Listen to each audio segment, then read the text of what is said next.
Hola, hola, querida familia del canal En Defensa de la Fe. Es una gran alegría poder saludarlos en el nombre de Cristo Jesús. En esta ocasión comparto con ustedes la primera parte de un tema muy poderoso y muy interesante presentado por el pastor y doctor Haroldo Camacho. El tema está basado en Romanos capítulo 8 y tiene como título ¿Cómo debe vivir el cristiano? En mi canal, es decir, aquí en Defensa de la Fe, vamos a ver la primera parte.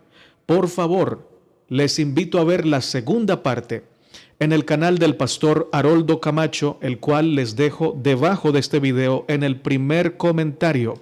Usted le da clic a ese enlace que aparece de color azul y ese enlace lo va a llevar al canal del pastor y al video que es la segunda parte de este tema. De paso, los invito a suscribirse al canal del pastor Haroldo para que siga usted recibiendo más material como este. También les pido que estemos orando por la recuperación del pastor Haroldo Camacho. Él ha sido operado. Es una cirugía ambulante, sin embargo, requiere de una buena recuperación. Oremos para que pronto esté plenamente recuperado por la gracia del Señor y volver a tener al pastor en el canal con nosotros, predicando la palabra del Señor. Muy bienvenidos, hermanos y hermanas. Gracias, Oli, por siempre estar adelante de estos estudios y permitirme ser coanfitrión contigo. Pues bien, repasando un poco, en toda esta epístola a los romanos, el apóstol Pablo utiliza dos palabras principalmente para adelantar su argumento, y debajo de todas esas dos palabras coloca una serie de otras palabras que ayudan a explicar o a entender la palabra principal. Esas dos palabras principales son ley y gracia. La ley es algo que tú le das a Dios. La ley es algo que tú pones en las manos de Dios. Es obediencia. Es obras que tú pones en las manos de Dios.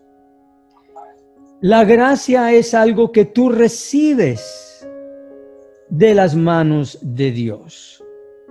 En la gracia Dios da con sus manos y tú recibes con las tuyas. Tú tienes las manos abiertas y Dios llena tus manos con la gracia. Mientras que en la ley tú das tus obras, tú das tu voluntad, tú das tus mejores cosas, las das a Dios. El asunto es que cuando llegan nuestras obras a Dios y cuando llega nuestra obediencia a Dios, llega toda manchada, llega toda imperfecta. Especialmente llega manchada e imperfecta con nuestra naturaleza pecaminosa, la cual el apóstol Pablo llama la carne. Y la carne pertenece a esa serie de palabras bajo la ley. La carne, la muerte, condenación, todas esas palabras van bajo el rubro de la ley. Así que cuando nuestras obras llegan a Dios, llegan defectuosas, llegan imperfectas y llegan también incompletas. Porque debido a nuestra naturaleza pecaminosa, lo cual se llama la carne, nunca podremos dar lo suficiente a Dios. La ley siempre nos mira dentro de nosotros, dentro de lo más profundo, y nos acusa de que nuestras obras siempre tienen un poco o mucho de interés propio. Nos gusta cuando la gente nos felicita por las cosas buenas que nosotros hayamos hecho. Y no es que dejemos de hacer cosas buenas porque la gente nos felicita, pero siempre se interpone allí nuestro orgullo, y cuando nosotros le ofrendamos eso a Dios, pues Dios ve que eso tiene su manchita pequeña o grande de orgullo. Y Dios no la puede aceptar como una ofrenda suficiente para darte la salvación. Es una ofrenda que nosotros podemos dar a Dios, pero jamás será suficiente para lograr nuestra salvación o que Dios nos justifique. Esa es otra palabra que pertenece, como nosotros vimos, pertenece al rango de la gracia. La gracia se da por medio de la justicia de Cristo. La gracia y la justicia de Cristo son cosas iguales. La gracia es gracia porque está allí repleta de la vida de Cristo, una vida que sí alcanzó todas las normas que Dios requiere de cualquier ofrenda humana. Y Dios entonces nos regala la vida de Cristo a nuestra cuenta. Eso se llama justificación, justicia. Quedamos nosotros inscritos en los libros de Dios como verdaderamente justos, porque Dios así lo ha declarado. Él ve esa fe, una fe débil también, una fe defectuosa, pero es una fe, el Señor Jesús dijo, como un grano de mostaza. Hoy diríamos como una molécula de fe o un átomo de fe. Y aún hay partículas mucho más pequeñas que pudiéramos pensar. Así que todo lo que Dios quiere ver es una triza, algo de fe, y con eso nos llena rebosando de la gracia. Por eso es gracia, porque no es algo que se nos da en base a lo que merecemos, sino se da en base a lo que no merecemos. Así que estas son varias palabras que el apóstol Pablo va desarrollando, y otra palabra ahora que en el capítulo 8 él incorpora en esta serie de frases bajo la gracia es el Espíritu. Vivir bajo el Espíritu, vivir según el Espíritu. Esta es ahora una nueva serie de palabras, una nueva frase que el apóstol incorpora a toda esta serie de palabras. También a lo largo de este capítulo 8, el cual no vamos a poder terminar esta noche, nos va a faltar tiempo, porque el apóstol Pablo va a tratar, ya llegando al versículo 29 de Romanos 8, va a tratar del tema de la predestinación, que es un tema que a todos les interesa y que ciertamente nos llama la atención. Cuando nosotros vemos estas palabras acá de que Dios algunos, a los que predestinó, es lo que dice el versículo, no dice algunos, sino dice a los que predestinó, a los que llamó, a estos también predestinó y a estos también justificó. Así que es un tema que requiere bastante atención, porque claro, a todos nos gustaría saber que somos predestinados y no estamos fuera de los que Dios ha predestinado. Así que vamos a dedicar un estudio más completo. Yo creo que será la semana entrante cuando llegaremos al tema de la predestinación. Pero para entender el tema de la predestinación, es importante entender y recordar lo que nosotros vimos en el capítulo 5. En el capítulo 5 nosotros vimos como un solo hombre, Adán, en representación de toda la raza humana, nos arrastró a la perdición, a la condenación por un solo pecado, el pecado de nuestro primer padre y de nuestra primera madre. Toda la raza quedó bajo pecado, quedó bajo condenación y muerte. Pero luego, por la obediencia de un solo hombre, ustedes recuerdan a Romanos 5, por la obediencia de un solo hombre, Jesucristo. Entonces, Él trajo justicia y salvación a toda la humanidad. Así que para poder, y esto se los doy como un adelanto del estudio de la semana entrante, para poder entender el tema de la predestinación, es importante recordar el tema del capítulo 5, que se trata la representación. Así que si ustedes están tomando notas, ustedes pueden poner allí esas dos palabras juntas, representación y predestinación, que van juntas. Y de paso, la predestinación también va bajo la serie de palabras que pertenece a la gracia, justificación, salvación, vida eterna, justicia, y ahora vivir conforme al Espíritu o de acuerdo al Espíritu, como lo vemos aquí en la primera parte de Romanos. Así que comenzamos ahora con los primeros versículos del capítulo 8, porque son de inmenso consuelo para el creyente, porque la semana pasada nosotros vimos cómo hay esa lucha dentro del cristiano. La ley quiere agarrarnos por el cuello y decirnos, obedece. Y nosotros con nuestra mente decimos, sí, yo quiero obedecer.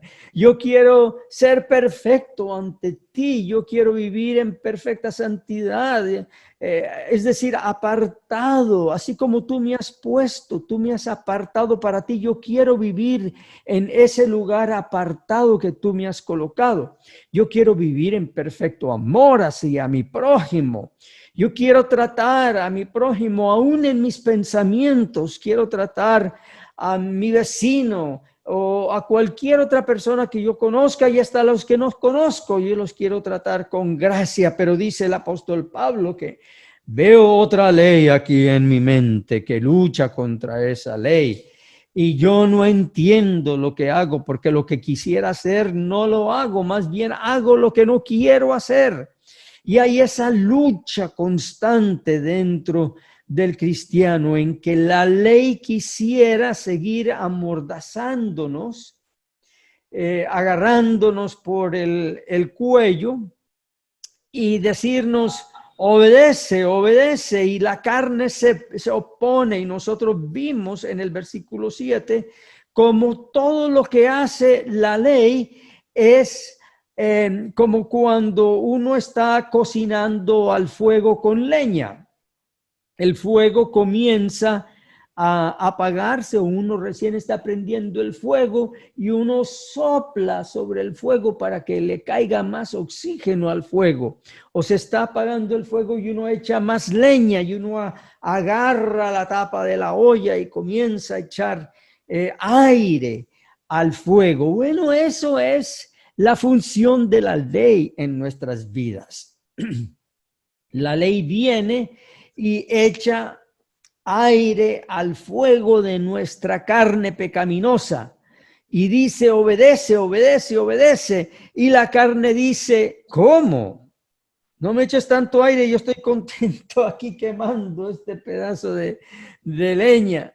Y entonces la carne se rebela contra la ley. Esa es la función de la ley, que atisba, le echa fuego, le echa más oxígeno a nuestra naturaleza pecaminosa, y el resultado entonces, en vez de ser santidad, en vez de ser amor, en vez de ser obediencia, es lo opuesto, es rebelión, es pecado, es perversión.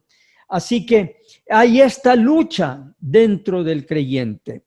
Y sin embargo, es un consuelo para el creyente, porque el hecho de que hay lucha es que hemos sido receptores de la gracia.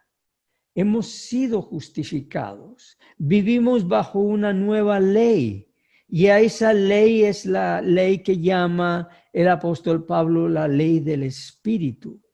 Porque el que no siente la lucha está totalmente entregado a la carne. Los que están en la carne, los que están totalmente arrastrados por la corriente del paganismo de este mundo, ellos no sienten esa lucha. La lucha que ellos sienten más bien es cómo puedo alimentar más y más a la carne. ¿Cómo puedo tomar una droga mejor? ¿Cómo puedo tener un mejor amorío? ¿Cómo puedo robar más dinero? ¿Cómo puedo aprovecharme más del otro?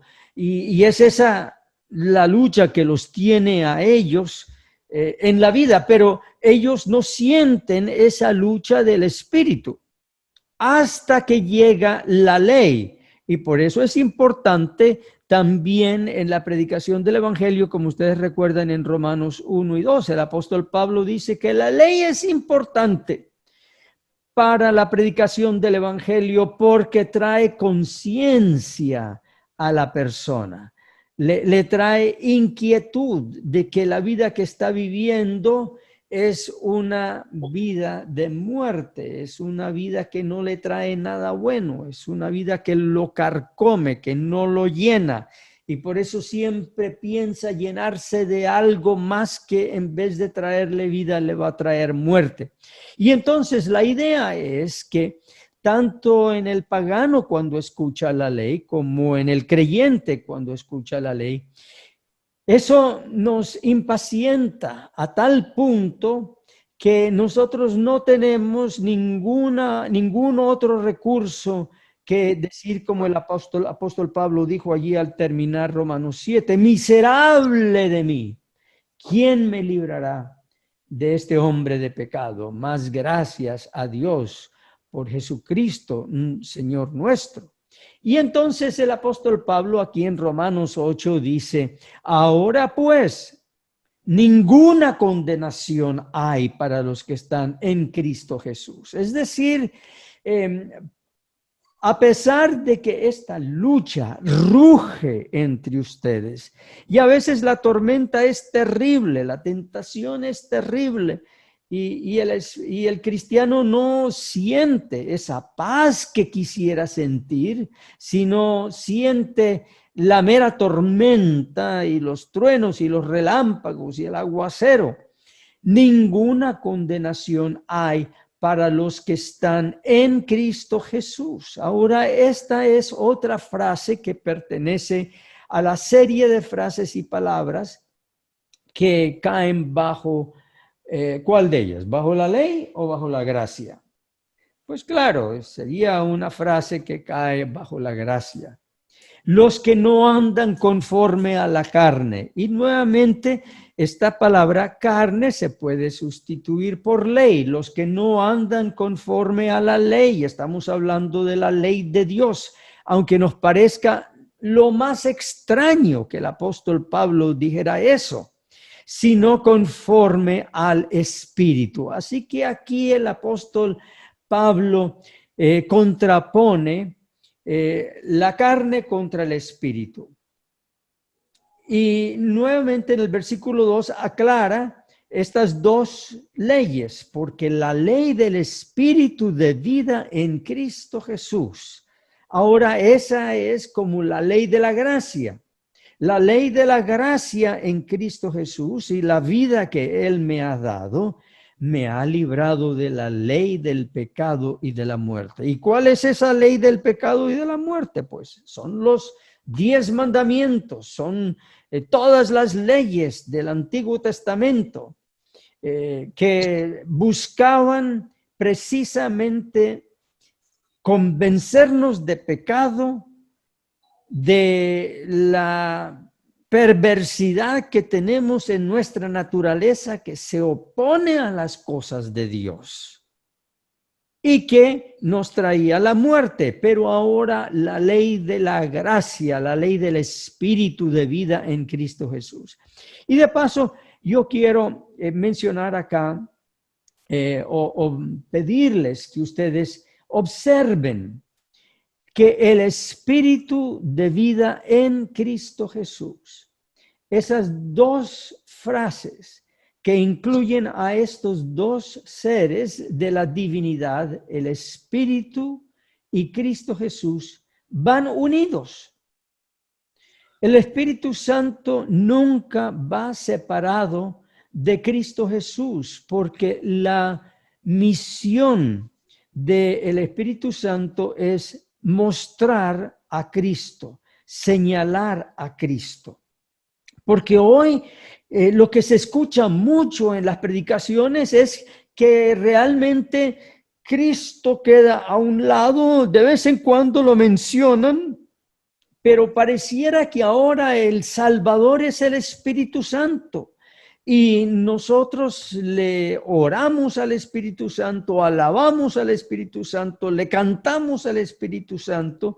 Y yo me imagino que el Espíritu Santo hace así, no se trata de mí. Yo solamente sé dirigirlos a Cristo. Yo estoy aquí para mostrarles la gracia que Dios les ha dado en Cristo Jesús. Yo me hago pequeño, así como Juan el Bautista decía. Juan el Bautista, el hombre más lleno del Espíritu y el que representa al Espíritu Santo, él decía, yo debo menguar y él debe crecer. Esa es la misión del Espíritu Santo. Yo debo menguar y Cristo debe crecer.